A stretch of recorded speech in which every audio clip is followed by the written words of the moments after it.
दोस्तों 21 फरवरी 2006 की एक यख बस्ता रात बरतानिया के एक छोटे से कस्बे टॉनबर्ज में एक ऐसा वाक़या पेश आया जिसने क्राइम हिस्ट्री के तमाम रिकॉर्ड तोड़ दिए। सिक्योरिटास डिपो, जो एक बड़े बैंक का खुफिया गोदाम था, इस रात 5.3 करोड़ पाउंड, जो आज के हिसाब से 7 करोड़ पाउंड बनते हैं, की नकदी से खाली कर दिया गया।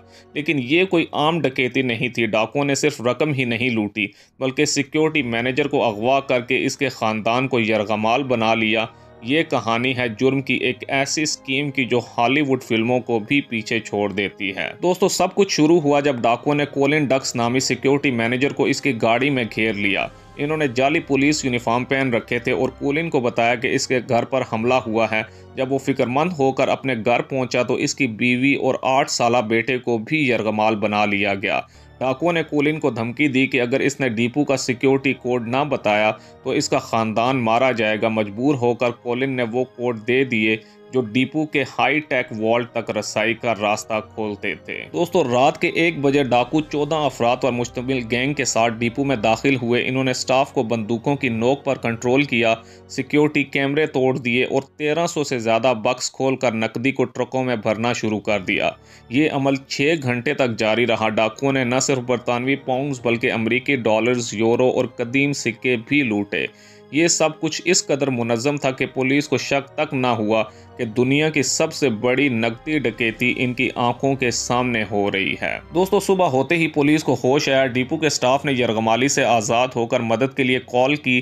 तफ्तीश में पता चला कि डाकुओं ने डीजल ट्रक और जैली यूनिफॉर्म्स इस्तेमाल करके पुलिस को बेवकूफ़ बनाया था। कुछ दिनों बाद एक फार्म हाउस से 1.3 करोड़ पाउंड की मालियत का सामान बरामद हुआ जो डाकुओं ने छुपाया था, मगर 4 करोड़ पाउंड आज तक लापता हैं। कहा जाता है कि डाकुओं ने ये रकम गैर कानूनी असला और ड्रग स्मगलिंग के लिए इस्तेमाल की थी। दोस्तों, पुलिस ने 15 मुश्तबा अफराद को गिरफ्तार किया, जिनमें से 5 को उम्र कैद की सज़ा सुनाई गई। मास्टरमाइंड लियाम फेयरक्लॉफ, जो एक पेशावर मुजरिम था, को 15 साल जेल हुई। मगर सवाल ये है कि क्या वाकई असल जिम्मेदार पकड़े गए? कुछ तफ्तीशकारों का मानना है कि इस डकैती के पीछे बैनुल-अक़वामी जराइम नेटवर्क था, जिसने बड़े पैमाने पर मनी लॉन्ड्रिंग की, जबकि ये डकैती बरतानिया की सिक्योरिटी पॉलिसियों पर भी एक बड़ा सवालिया निशान थी। आज भी सिक्योरिटास डिपो की डकैती को परफेक्ट क्राइम कहा जाता है, जिसने साबित किया कि खौफ और मंसूबाबंदी किसी भी सिक्योरिटी सिस्टम को तोड़ सकते हैं। दोस्तों, आज इस वाक़े के बाद बैंकों और सिक्योरिटी फर्म्स ने अपने प्रोटोकॉल्स को सख्त कर दिया है। बायोमेट्रिक सिस्टम्स, GPS ट्रैकिंग और यरगमाली तरबियत प्रोग्राम्स अब मामूल बन चुके हैं।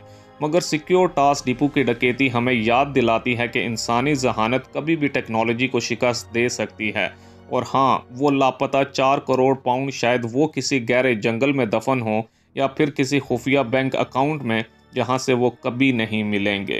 दोस्तों, अगर आपको पुरस्कार वाक़यात पसंद हैं तो वीडियो को लाइक करें, चैनल को सब्सक्राइब करें और बेल आइकन को दबाएं ताकि हमारी आने वाली वीडियोस आप तक बर वक्त पहुँच सकें। अगली वीडियो तक के लिए अल्लाह हाफिज़।